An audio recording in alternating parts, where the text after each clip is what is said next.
Yes, good afternoon mga ka-power. So meron tayong bisita ngayon, si Sir Marlon Toret, isang TNVS driver. Alam nyo mga ka-power, siya po ay kumuha sa atin ng comprehensive insurance. No? Kanina may mga tanong siya sa akin tungkol doon sa mga ibang insurance pa. Sabi ko, mas maganda i-vlog na natin yung tanong mo, Sir Marlon. Ano yung tinatanong mo kanina? Okay nga kasi siyempre bilang isang TNVS driver na lagi nasa kalsada, siyempre kumbaga importante talaga na mayroong insurance eh. Opo. Sasakyan eh. Ang tanong ko lang, ano ba yung pagkakaiba ng tinatawag, kasi mayroon na tawag na TPL tsaka ng comprehensive. Comprehensive. Diba siyempre yung comprehensive medyo yung price niya sa TPL. So di ba yung dapat, okay lang ba kung ang dala-dala namin bilang isang mamasada o lagi nasa lansangan, ay okay lang ba kung TPL lang or paano ba? Okay. Ganito, no? Ang TPL kasi, hindi niya sakop ang property damage. Tao lang po yan. Di ba? Makasagasa ka, wag naman sana, no? Yan yung inuobliga tayo ng gobyerno or ni LTO na dapat lahat ng kotse na gumagamit or tumatakbo sa kalsada ay dapat meron TPL na insurance or third party liability. Yan po yung pag nagrehistro ka, isa sa requirements yan, di ba? Smoke emission, kailangan roadworthy sasakyan mo, tapos dapat meron kang TPL insurance. Hindi mo marirehistro sa sasakyan mo pag wala kang TPL. O ngayon, tao, ibig sabihin na third party liability, makasagasa ka ng tao. Pagdating naman dito sa comprehensive insurance, bumangga ang kotse mo sa kapwa kotse.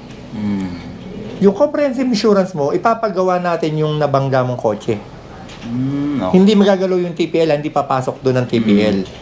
Ngayon, pati yung kotse mo syempre na damage. Ipapagawa rin po yan ng insurance. Sa amin yung mga kotse na na-damage mo at yung kotse na sarili mong sasakyan na na-damage. Dadalhin nyo sa amin yan, si insurance ang magbabayad sa amin. Yun ang kaibahan ng comprehensive insurance. At hindi lang yan. For example, nabaha, yung mga tinatawag na acts of nature, nabagsakan ng puno, yung sanga, may building na bumagsak, ano yan, covered pa rin yan. At hanggang makaharnap yan sa sasakyan mo, theft, covered pa rin po yung ng comprehensive insurance. Yun pala yung Yung, kasi akala ko kasi may iba, pag parang, meron naman akong TPL, okay na to. Hindi. Pero hindi, mas maganda naka-comprehensive ka para, sabihin yung TPL na sabi, insurance din siya, pero pag nagkaroon ka ng involved accident, pag tao, okay lang na cover niya. Pero yung sasakyan mo, hindi na sasagutin. Hindi covered yun. Kumbaga parang yung sarili ba pagkapagawa doon pagka gano'n? Opo, ganun yun. So yun. May isa pa akong tanong. Ano nang pagkakaiba nung comprehensive insurance ng private sa naka for hire? Naka for hire. Siyempre, unang-una, medyo mahal ang for hire Kung napapansin mo, halimbawa, for example, ang binayaran mo sa amin is 17,000. For hire yan, TNVS.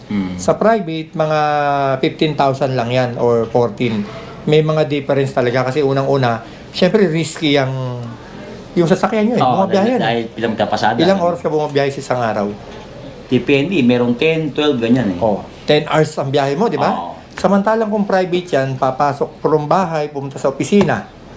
Pag opisina, di ba, gagarahe na yan. Mamayang hapon uli yan uuwi. Hanggang bahay, ganun lang. So, kaya mura-mura siya kumpara sa pampasahero dahil maya lamang ka ng kalsada, takaw, medyo accident, malapit ka sa aksidente. Gano'n, no? Yes, apo. So, yun pala. Yung kaya pala sinasabi na bakit mas mahal daw yung So, yun pala ang tamang paliwanag. Kasi kung pag private ka, kadalasan nasa bahay lang, hindi mo nagagamit. Yes. No? Baga parang sa public kasi, araw-araw siya nagagamit. Kaya, mas yung malaki yung chance mo na ma-involve sa mga accident. Kaya, tsaka diba, medyo laging pagod yung driver ng TNVS. Yan pa, medyo lugi ang insurance. Kaya medyo nagtataas naman sila para makabawi din, di ba? So, yun. Pala yun.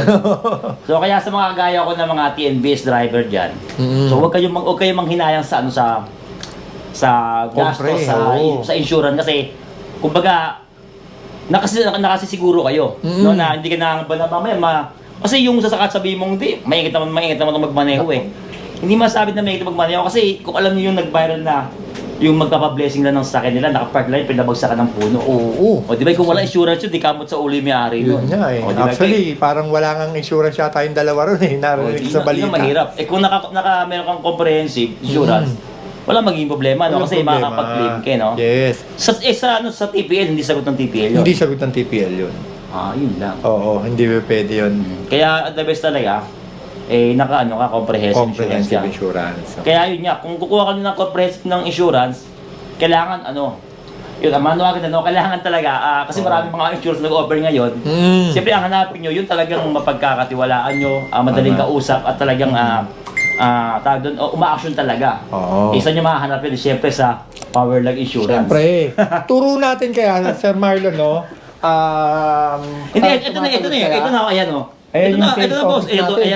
Ayan, Yan. Powerlag Oh, yan. Insurance. So, ito ang policy ni Sir Marlon. Yun. Dalawa to, no? Yung isa Thank kay you. Don Bertos, no? Thank you. Oo. Powerlag sa Kalam. Yan. So, yun. Powerlag ba Powerlug? Actually, pwedeng power lag eh. Kasi, kaya yan power lug. Ang apelido ko, di ba? Richard Lug 2. So, power lug talaga yan. Kaso, syempre, Powerlug. medyo social na tayo ngayon. Power lag. Yung mga kliyente na nagbansag sa akin yan eh. So, yun mga ka-power. Siyempre, basta insurance, Powerlug. Yan. Alright. Sige. Kuha lang po kayo sa amin ha. Maraming salamat.